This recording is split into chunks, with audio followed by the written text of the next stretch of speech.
In all my years, 45 years of mentoring and serving and guiding others to find their truths and their dharma, I've never seen anyone say when they've discovered it, this is about me. Everyone, when they discovered it, realizes it's about thy will be done. And God is not here, the divine's not here to self-serve. The divine is here to serve us, to actually serve us, to actually uplift our lives, to give us benevolence, wisdom, truth, eternal light, eternal divine love. So aren't we the same as an expression, as being created by the Creator? We have the same dharma. And the flavor, the form, the precision of that changes over time. But the essence of it is service to others, not service to self. Service to others fulfills service to self. Service to others is everyone's dharma.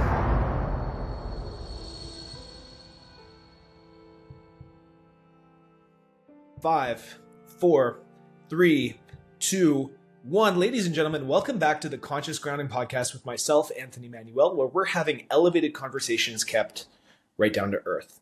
And today, I have the pleasure of being joined by Satyen. And I met Satyen last summer at a festival where he held a workshop on conscious intimacy. I was met with a fierce and grounding presence, a sense of being led by someone with wisdom, and felt both recognized and called forward as a man. So I'm really excited to have a conversation with him.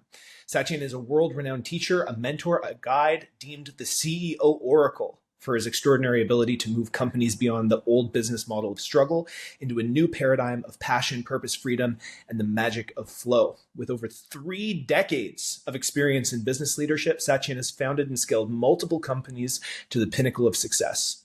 He's the creator of the Transcendent Leadership program, which includes exclusive coaching, mentorship, group trainings, retreats, and spiritual adventure tours, all designed to help CEOs, founders, and entrepreneurs achieve work-life balance, self-realization, and a deep understanding of their own soul's mission. Satyen's work extends through his companies, WarriorSage and Accelerated Evolution Academy, which have impacted hundreds of thousands globally. His transcendent culture training system revolutionizes corporate environments, fostering genuine team connections and a unified vision. And additionally, his Transcendent CEO Mastermind offers CEOs and entrepreneurs a path to intensive mentorship and enlightened leadership. A synthesis of Eastern wisdom and Western practicality, Satyen is also a Kung Fu master with over 40 years in martial arts and a lifelong student of mystical paths, having studied with renowned enlightened masters worldwide. He applies a multidimensional approach to his teachings, blending deep spiritual insights with practical business strategies to guide leaders towards peak performance and creativity. Authoring numerous books on business, on personal development, Satyen is a sought-after teacher on the global stage. Alongside his wife, Suzanne, with whom he shares over 30 years of partnership, he conducts retreats and intensives focusing on sustaining passion in evolving relationships.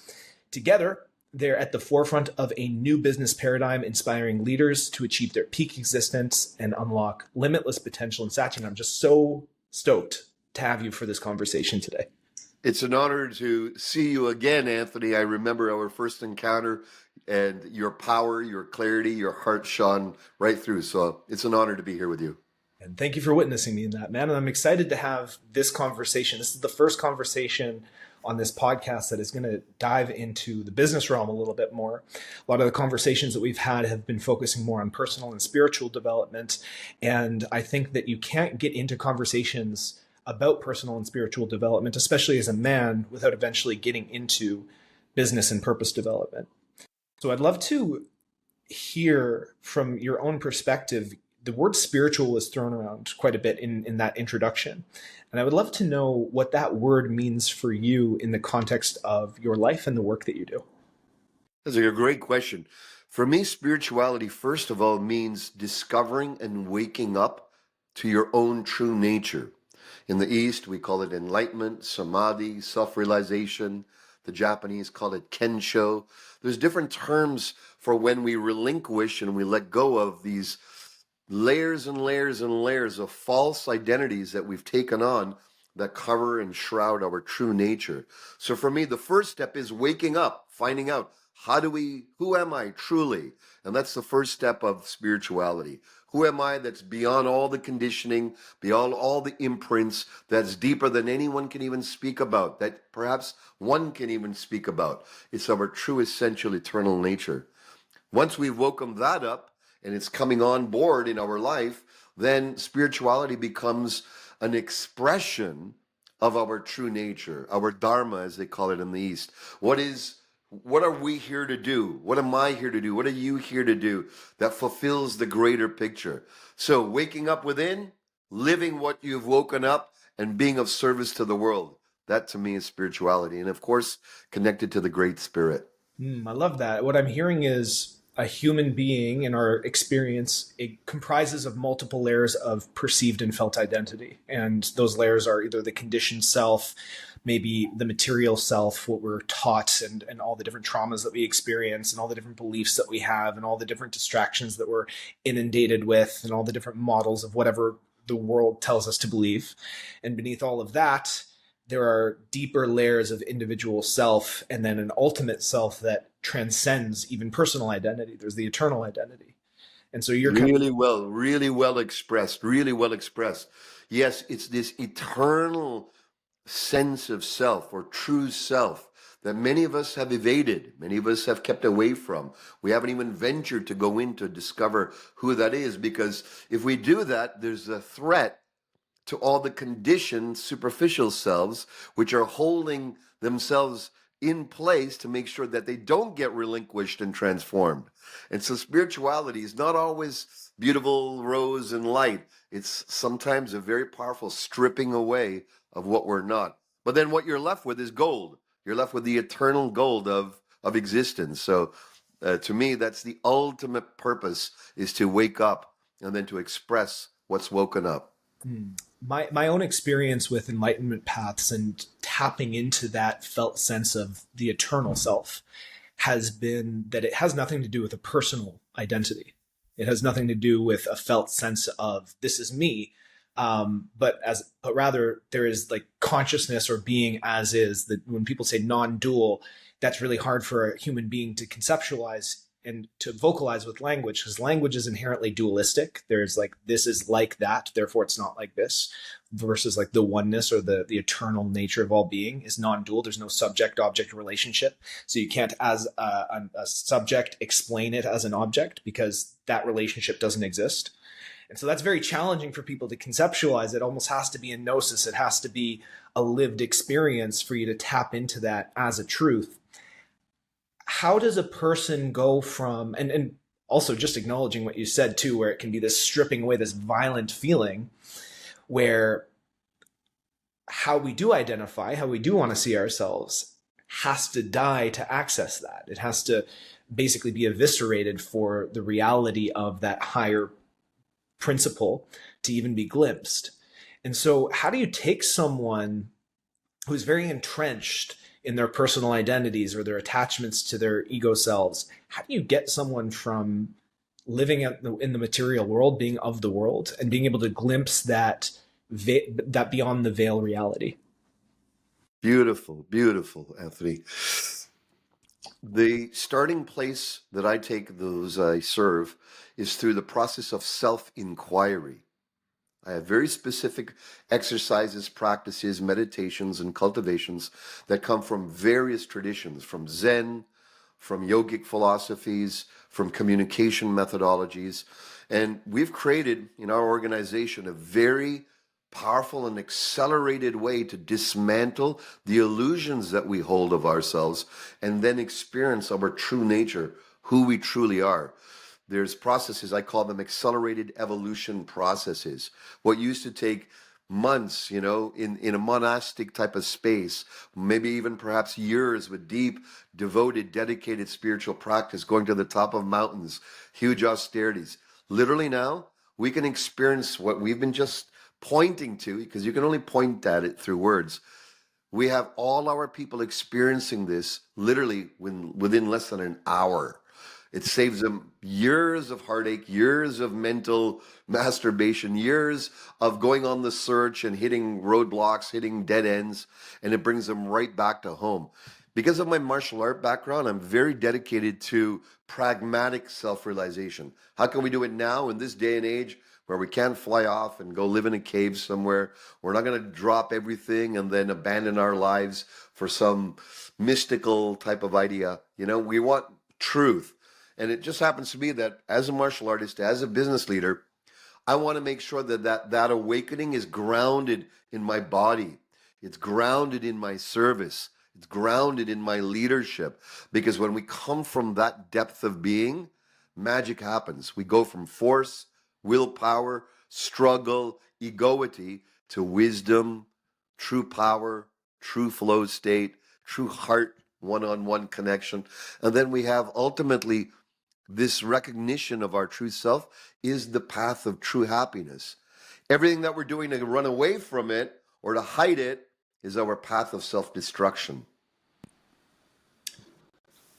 So this is very fascinating to me because the awakening experience to something maybe beyond the ego self, right? I like that you're talking about the idea of grounding, that the podcast title is Conscious Grounding. And that's sort of the idea. It's like, how do you take these high ideas? How do you bring them down to earth? And enlightenment paths are often notorious for a self-denial and a desecration of the material world and a denial of the material world. And what I really like is that you're like, no, like you can have these experiences. And then the point of that is to bring that back with you to your earthly experience, to your work. It's not like you're going to stop working. It's not, you're not going to have this moment of gnosis of the highest truth of your authentic being and then live on top of a mountain for the rest of your life and be a renunciate. That might be for a small percentage of people, but most people are drawn to be living in the world. It's our karmas, it's our energy. You mentioned this.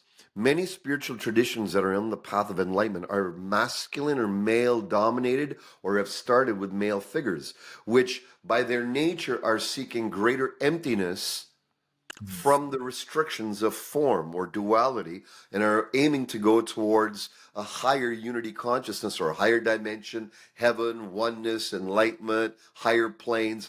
But the premise is ascension. This somehow is dirty, filled with sin, filled with egoity, a place of illusion. Whether it's east or west, it's been given this imprint. So the ascension line is primarily a masculine form of enlightenment seeking, which you've expressed. The challenge with that is we become ephemeral, we experience higher states, but we come back and we have no idea how to live what we've discovered.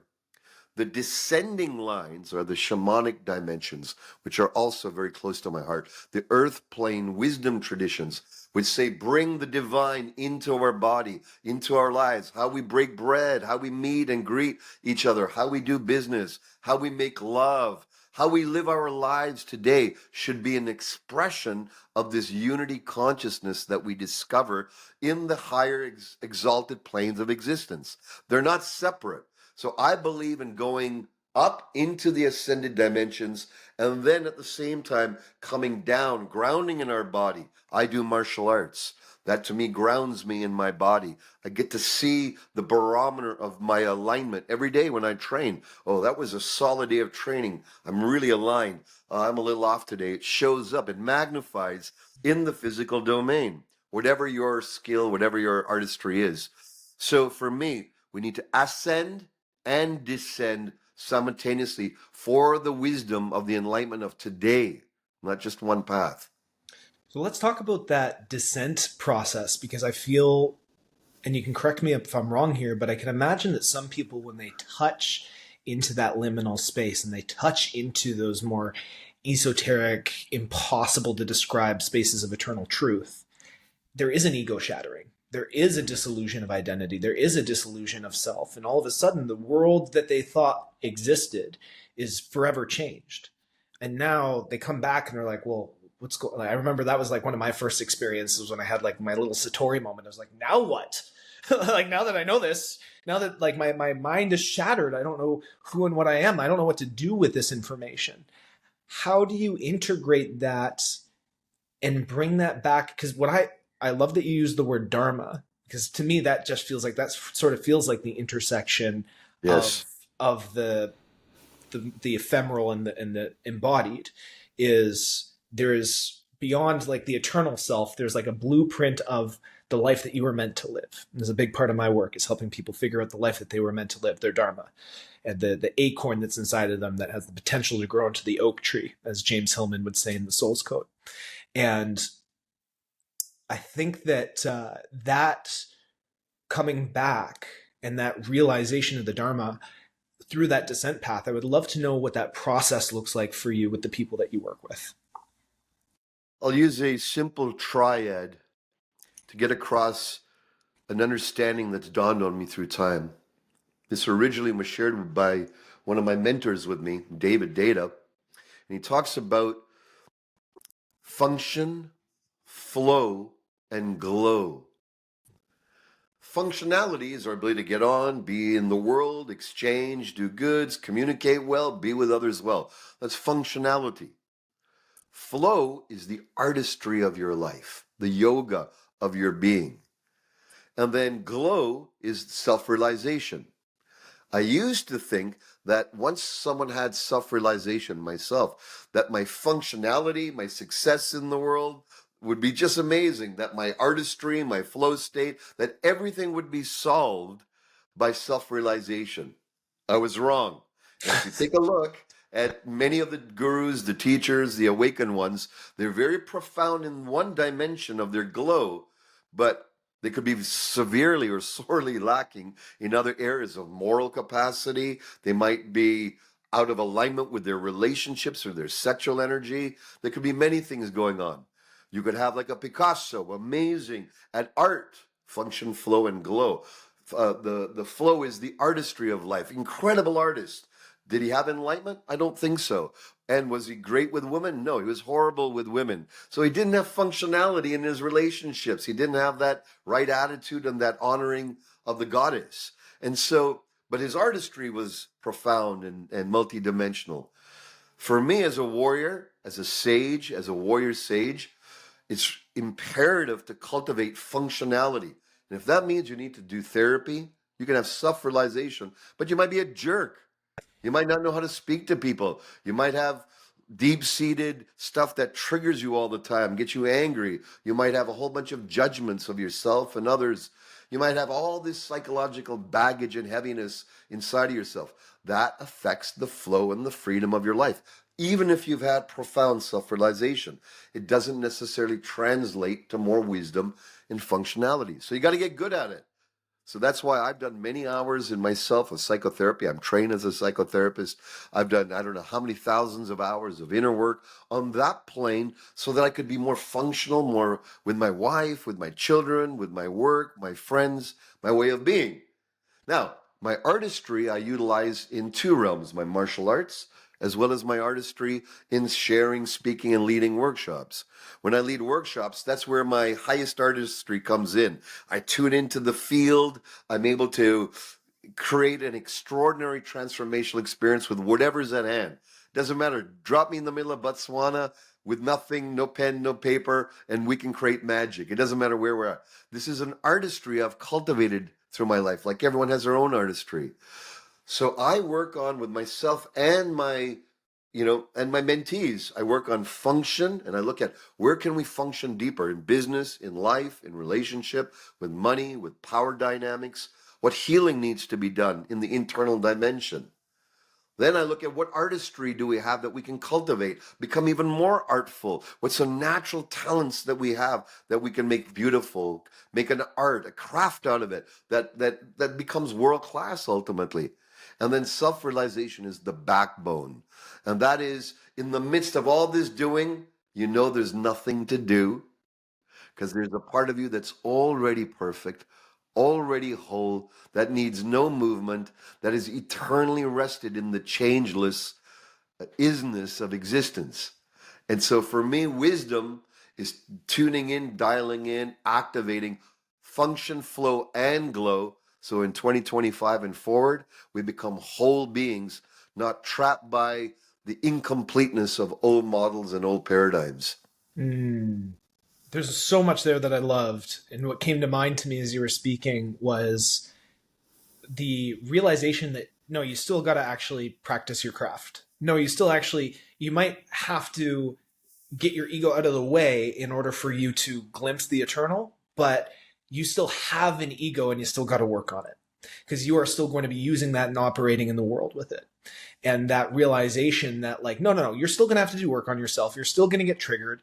It's this idea that a lot of people have where they're running from one plant medicine retreat to the next, looking for the next peak experience, hoping that this like profound confrontation with the divine is going to change everything. It's going to be the catalyst for total transformation. And they have that one ayahuasca experience, and then all of a sudden they're not triggered anymore, or they're making more money, or they're suddenly not procrastinating. And it doesn't work like that. But I wish it did. I think a lot of people do, I wish right? there was an instant fix for everything. It'd be nice, right? But what I'm hearing is that's the anchor behind all the other work. That's when you're getting frustrated and you're like, man, I've been like working on this thing and I'm still like I can't get over this like income ceiling in my business, and I'm still, struggling in my relationship in this way, and I'm still like going to therapy working on that thing that my mom said to me when I was 6, and like what the heck's going on? In the background of all of that, you have the anchor of peace because you have that relationship with God. You have that relationship with capital B being, and that all else, all the other stuff that's noise and it's real in your perception, you still have that anchor in the background. And that's what keeps you able to move forward. Anthony, I'm growing to love you more and more from feeling who you are and the wisdom you already hold and share and express. Yeah, we're right in sync. Very much in sync, brother. Thank you, man. Thank you for seeing that. And likewise, I'm really enjoying this conversation. It's going everywhere that I was hoping it would go. I would love to talk about Dharma next. And in that framework that we just talked about, you have that anchor to the divine. You're still working on yourself, but you have the anchor, and then I think the Dharma is the aim, right? Because we're still doing all the work. We're still working on that craft. We're finding that function and flow. But where are we functioning and flowing towards? And you don't really function and flow towards the eternal because that's what you are fundamentally. That is the essence of your being. You don't have to do anything to get there. You are that. You are that. But there is a movement towards a purpose. The lived expression of that is the movement towards, is the gesture towards. How does a person discover, define, and direct towards Dharma? Beautiful. With the business leaders I work with, mostly founders, CEOs, I ask them this penetrating question. It's not a one time. I'll ask it for hours, over and over, deeper. And that will be this: what must I do to live, love, and die complete? Ooh. Without regret? What must I do? What must we do to live, love, and die complete without regret? So I'm posing that to you between your eyes. What do you have to say to that? What arises for you? What must you do, Anthony, to live, love, and die complete without regret?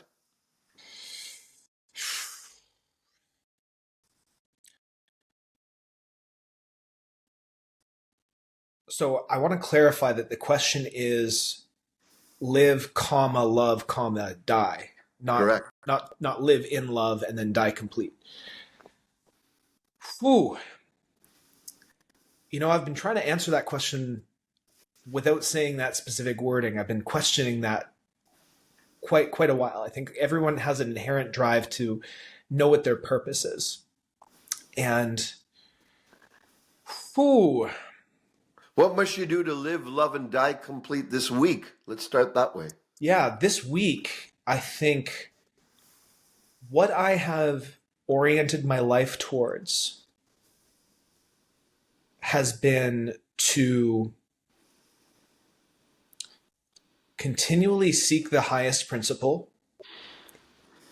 orient my capacity to direct my attention, cultivate my consciousness, which is to say, identify all the areas of my life where I am not conscious, not aware, am not sovereign in my being and my expression, and to bring myself into fuller consciousness, to integrate and exile nothing within my psyche, and then to relentlessly identify and constantly audit if I am moving in the highest direction of love. And that's a whole lot of word salad, which is to say, You summed it up. You said, orient into my highest direction of love.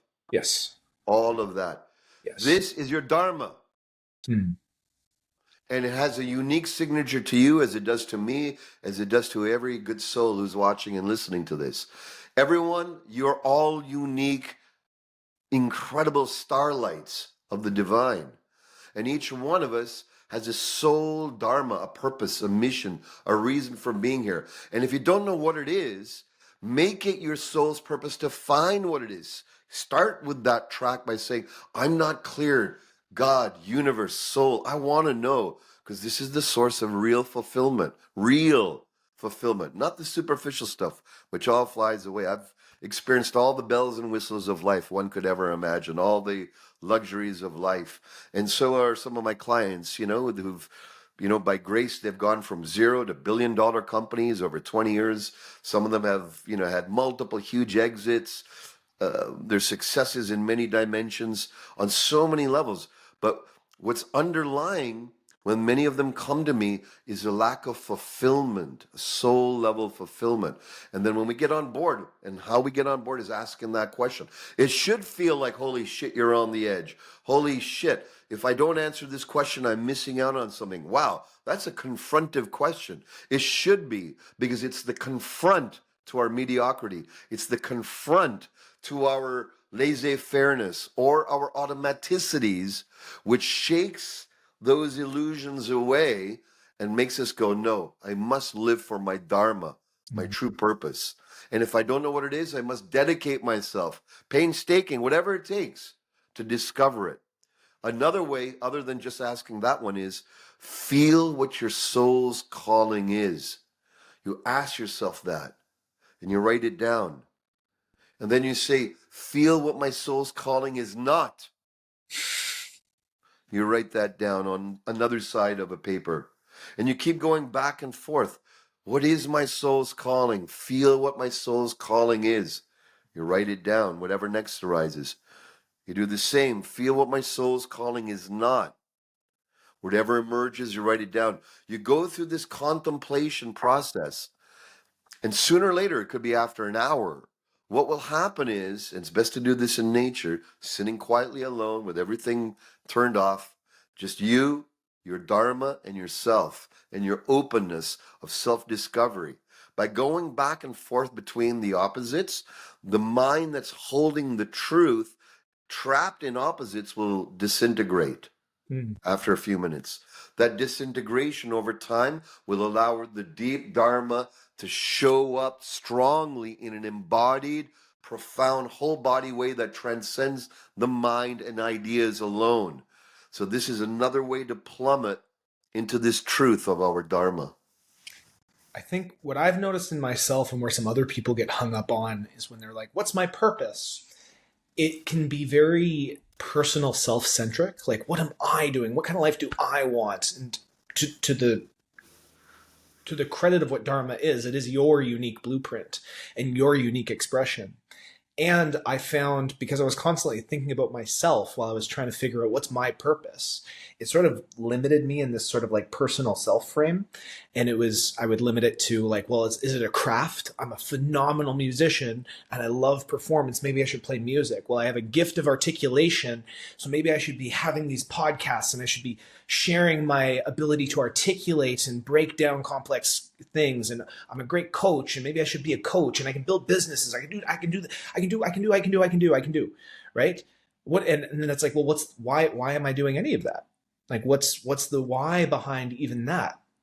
One of the things that has been very helpful for me As I've been reading the Bible recently, in the Lord's Prayer, Jesus teaches people on the Sermon on the Mount to first address the Father, who's in heaven, hallowed be thy name, and then it's thy will be done on earth as it is in heaven. And so, as I was reflecting a little bit on that question, I think for me to live, love, and die complete would be to remove all of the personal blocks that I have that inhibit the will of God to live through me and the love of God to live through me, which means that I have to address my traumas that make me blocked from sharing love and speaking truth, that I have to address my my limitations that make me a lying, manipulative person when I fall into unconsciousness or survival. I have to maximize my skills in a way that are of highest service to others and don't elevate and aggrandize myself, because I don't want to be elevated. I want it to be for the glory of God and his kingdom. I want it to be in service to the divine and in service to all. And for me to live, love, and die complete, my dharma feels like getting the hell out of the way. So beautifully shared. That really touched me. So beautifully shared. You nailed it. In all my years, 45 years of mentoring and serving and guiding others to find their truths and their dharma, I've never seen anyone say when they've discovered it, this is about me. Everyone, when they discovered it, realizes it's about thy will be done. And God is not here, and the divine's not here to self-serve. The divine is here to serve us, to actually serve us, to actually uplift our lives, to give us benevolence, wisdom, truth, eternal light, eternal divine love. So aren't we the same as an expression, being created by the Creator? We have the same dharma. And the flavor, the form, the precision of that changes over time. But the essence of it is service to others, not service to self. Service to others fulfills service to self. Service to others is everyone's dharma. My son, he's a young man. He's venturing out now. He's moving out of the home in a couple of weeks. And he shared with me, Dad, I really need to find my way of dharma, my service. He's multi-talented like you, incredibly talented in many dimensions. But that fulfillment at a soul level, that's his yearning, his itch. Any one of us who has that yearning and itch, it's a holy, sanctified itch to know the truth of your own being and your own service. This is God within tapping you to saying, hey, there's more for you to discover about yourself. And when you fully discover that and you fully surrender and get on board with the mission you've been given, then you watch your life soar. And I think that's all of us are here to be of service, especially in this time, very unique time on the planet, where we're going through a fast evolution. We're going through crazy, wild geopolitics, crazy, wild environmental factors.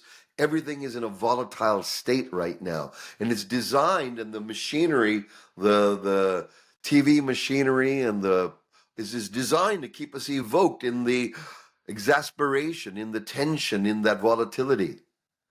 Whereas our true self is rested in that which will be here when everything falls away. And that's our grounding. That's where the pragmatic side of this eternal waking up is ever present. In the midst of the chaos, you fall back and you realize this is a drama. This is a dream. This is a dream of the divine. And it's resting in the dream of the divine that you get resourced, replenished to do the folly of life, to do the game, or as the yogis say, the lila, the play of the gods in life. Do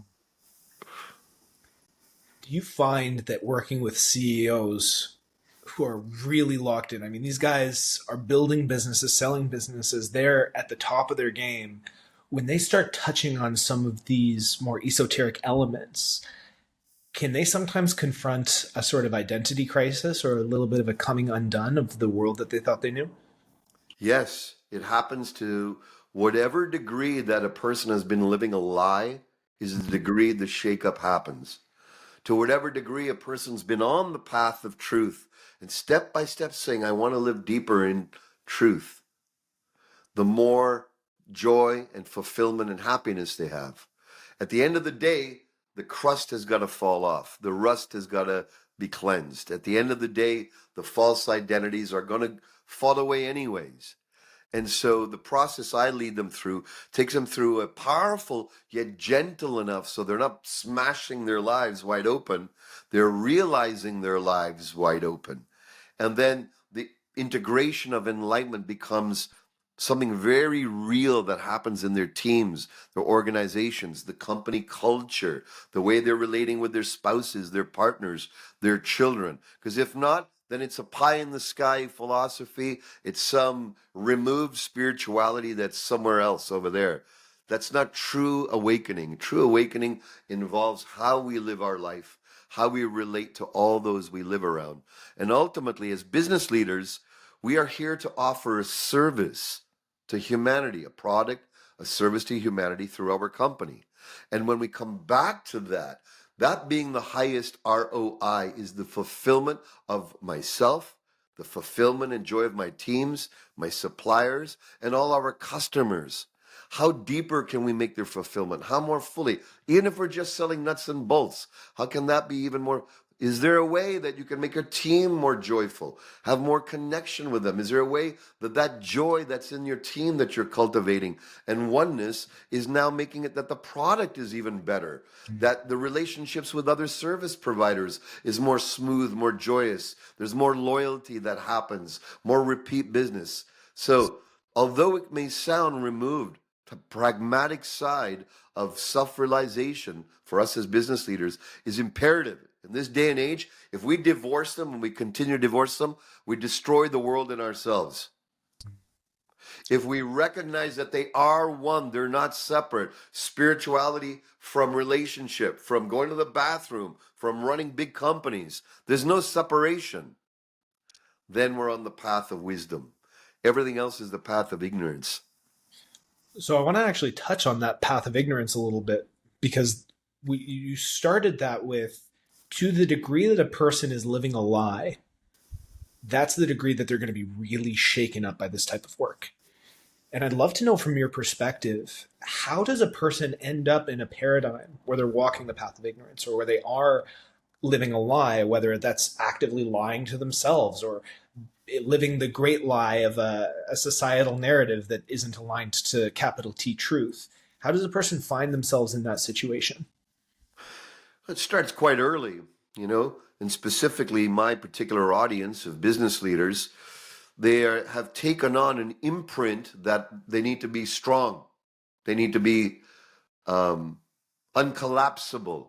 They need to be working hard, drive, drive, drive.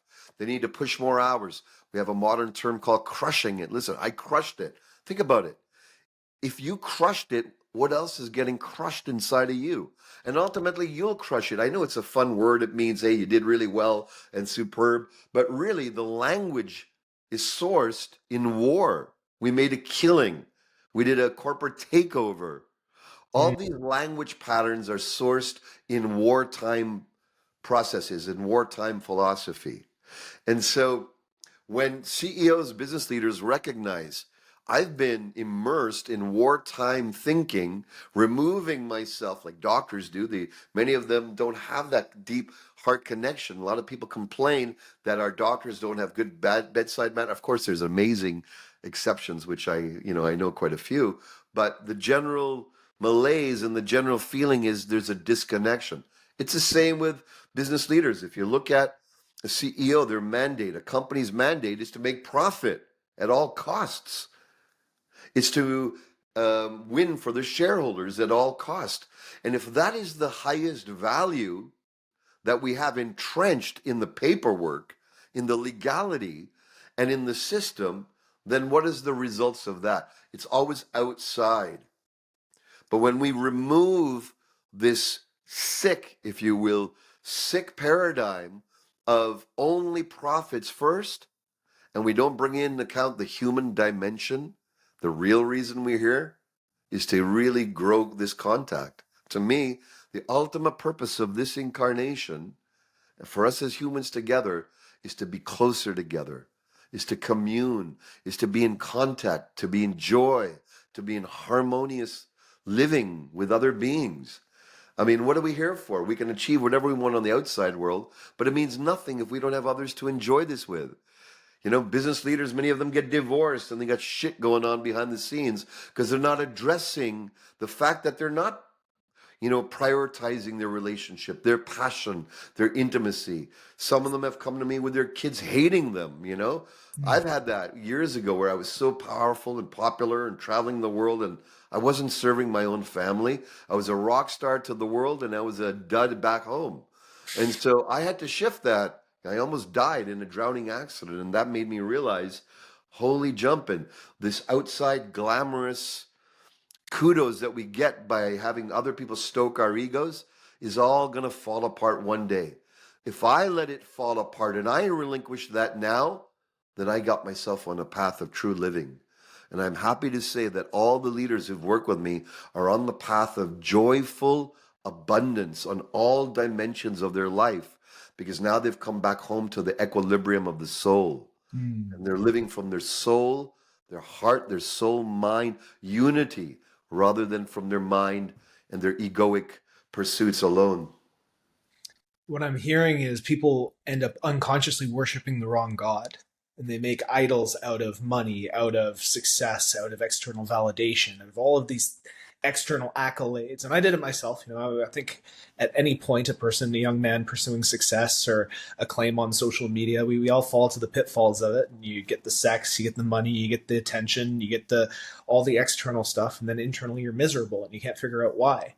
Or you feel empty, or like you said, you have like horrible relationships. You're like crushing it on the outside. The whole world thinks you're a rock star, but your partner doesn't even know you, or hates you, or like your kids hate you, or whatever it happens to be, and you unconsciously end up making an idol of the world when there is a God that is more deserving of worship. There's the eternal principle of love, which is more worthy of your compass being oriented towards. And so what I'm hearing is, through this work that you do, the spiritual work that you do, is recalibrating people's compasses and aligning their core values to something that is more true and fulfilling ultimately. So beautifully shared, very beautifully shared, Anthony. I really love how you express with such clarity. We see the story in the old Bible of Moses coming down, and in the absence of a wise man, a wise leader connected to the divine, people are in revelry worshiping a false calf, a golden calf. And the story is that they would rather have a superficial, illusionary God that's made of gold, that's appeasing our senses, but not appeasing our soul, because the wise one left us for a few days, a few hours, a few weeks. What if we switch on that Moses code within ourselves, that desire to go, no, we're no longer going for the trappings of the golden calves that society has promised us, which ultimately have no meaning. They're empty inside. They're empty inside.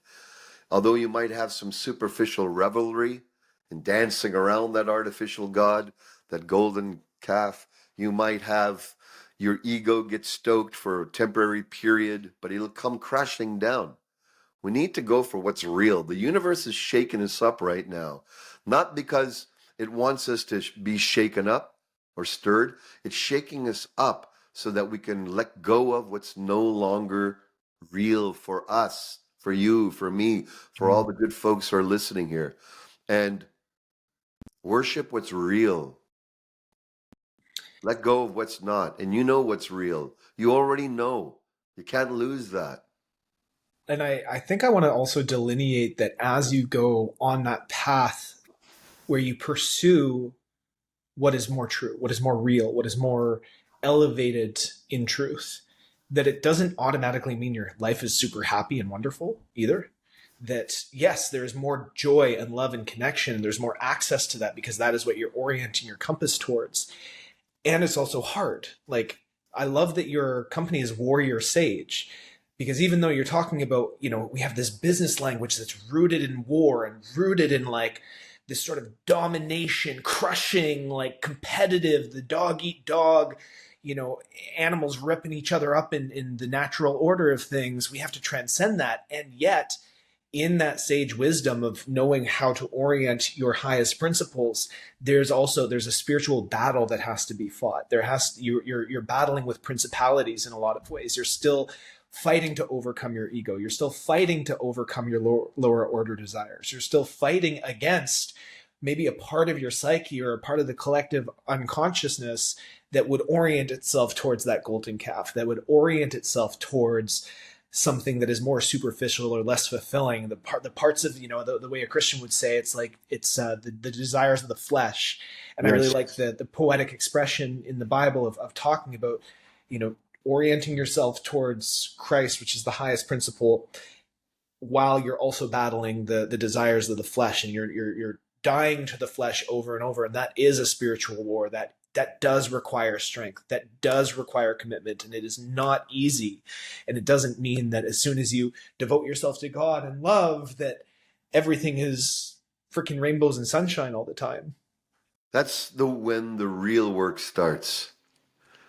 What you just pointed out is once you've made that dedication to the path of truth, awakening to another degree of your being, to the true nature of yourself, that's when the work really begins. And so you're right. The emotions can be up and down, but I'll tell you something, the soul is happy. And when the soul is happy, doors open, possibilities happen, synchronicities and alignments happen that you can't even, like, how did that happen? I wasn't even thinking of that. Or I was thinking of meeting that person, or I'd love to be on stage or have this opportunity, and it's just flowing to me. These are the miracles that the universe shows us when we're in alignment to this soul and mind heart unity. And we get the opposite when we're not. We get constant struggle, strife, overwhelm. Things fall off the tracks. The door breaks down. The car's heart just doesn't start. These constant pains in the butt are the universe also knocking our door going, time to oscillate up. Time to upgrade your values. Time to upgrade what you're truly going for. Not in external gain, but inner wisdom. True enlightened power, true enlightened love, true enlightened freedom, true enlightened flow, and true enlightened wisdom. These are I call the pillars of the warrior sage path: power, heart, freedom, flow, and wisdom. When they're not awakened, these forces drag us down, can destroy us, because we're not illuminated. When we illuminate them, we recognize power, heart, freedom, flow, and wisdom are of divine nature. They're actually divine. And when we unlock the secrets of their divine potential, and it takes courage to do that, vulnerability, it takes a commitment. The CEOs who work with me, man, they're like, as much as they've been committed to their business growth, when they get committed to this transformation of being, they become unstoppable. They become forces in the world for good. Um, One of my fellows, Paul, that I've been so blessed to serve over the years, not only did he have a very successful exit from his software company, which was struggling for quite a while, and then he tapped into these principles and transformed his company very powerfully. Incredible warrior sage. And now he's serving the Amazon, the indigenous, and he's revitalizing and serving the Amazon to have its own electricals, its own, the locals there having their own energy source based on solar, based on healthy ways rather than oil and gas. So the goal keeps expanding. The service keeps maturing and sweetening as we're on this path. And the challenges will always be there, because that's part of this human dimension.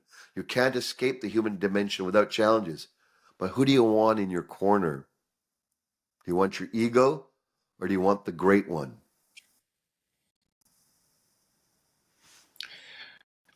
The analogy I sometimes use is you can either use AA batteries or you can plug into the grid. You're going to go a lot longer plugging into the grid. So, Satyen, what I'd love to do to wrap up this episode is I'd love to leave our listeners with practical takeaways. And you left us with a little bit in terms of some exercises, that deep inquiry question for discovering your Dharma, and a little bit of a practical journaling exercise that you can do. But I'd love to touch on those three things again: the function, flow, and glow, and go through each of those and maybe take away one practice that the listeners could put into their lives today to get more in touch with those in their own life. Look at in your realm of life regarding your functionality. Where do you screw up the most? Where do you fumble the most? Where do you trip up the most? It could be in communication with your beloved, in relationship. It could be in business. It could be in balancing your bank account. It could be taking care of your body and your health and your well-being. I don't know where that is, but where do you fall flat on your face the most? That's where you cultivate, first of all, your functionality. If you need to read, so for example, I just came back from a battery of health tests, and I'm 58 now. And I'm like, okay, I need to tune up my sugar. I need to reduce it, turn this down, turn that up, supplement, exercise. So be in that attunement space. So that's what I've done. So now that's what I'm doing to upgrade my functionality. All right, in that realm. If for some of you it might be money, for some of you it might be leadership. Some of my leaders are great at scaling in certain ways and money management, but they're not as strong in functionality and inspiring and leading and creating evocative, heart-moving, inspiring visions and missions. And so you have to work on that particular realm of your functionality. Then there's flow. Flow to me is, what is your art that you can cultivate even more? My artistry is teaching and training.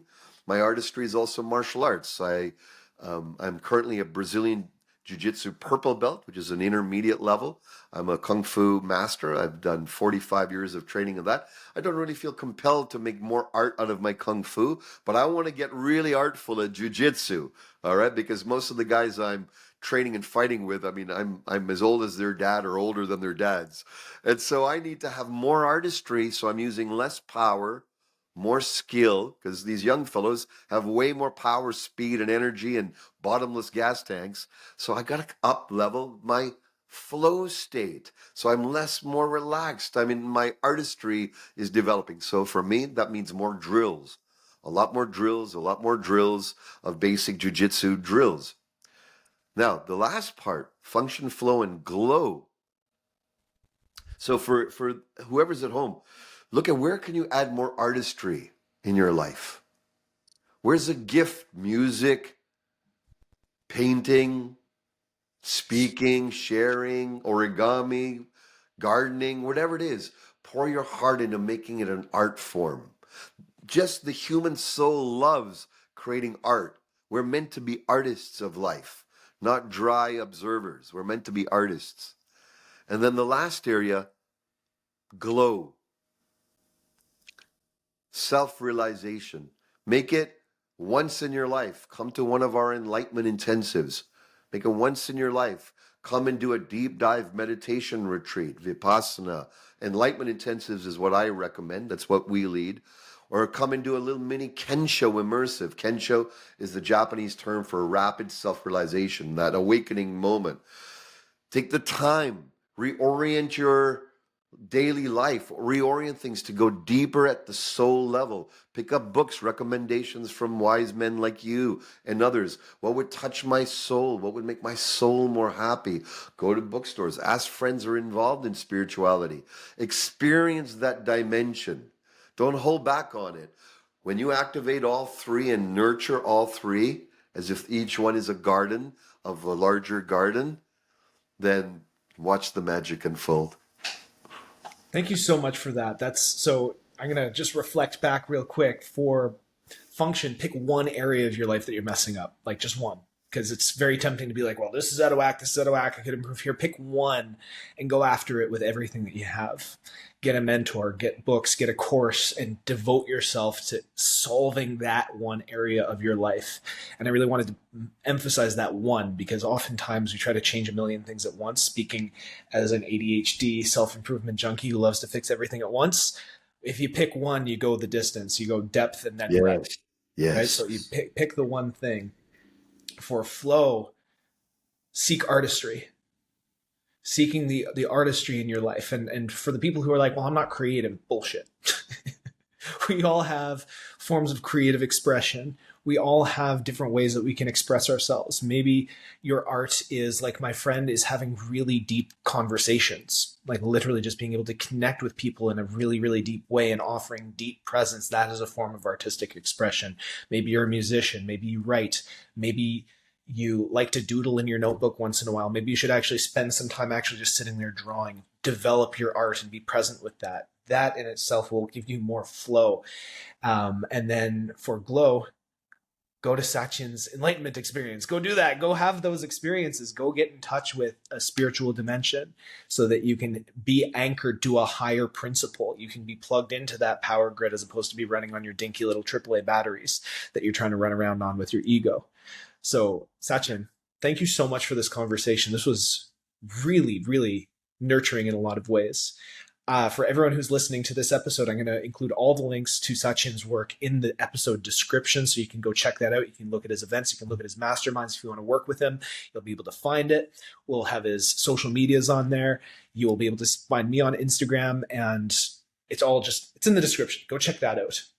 And for those who are listening on YouTube, we would love to know what your favorite insight on this was, your biggest takeaway. We do comments on Spotify as well. If you like, comment, share. This is a relatively new podcast. We've been podcasting for a while here, but Conscious Grounding is brand spanking new. This is episode 10. We're in the double digits now. This is really, really exciting. But send it to a friend, have some conversation about it, reach out to me, let me know what you thought.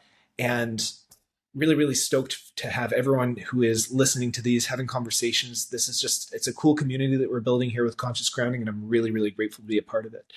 Satyen, any closing thoughts, anything that you want people to take away from, like one gem or anchor that a person could walk away from with this conversation?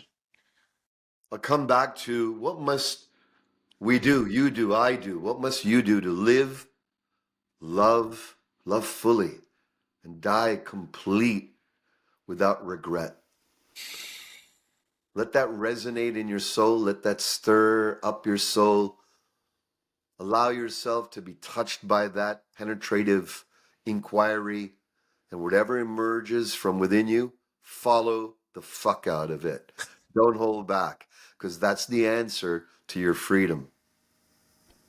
Thank you so much. I'm going to be thinking about that for the next 20 years. Thank you for this conversation, Satyen. And ladies and gentlemen, we will catch you on the next episode of the Conscious Grounding Podcast. A true joy, Anthony.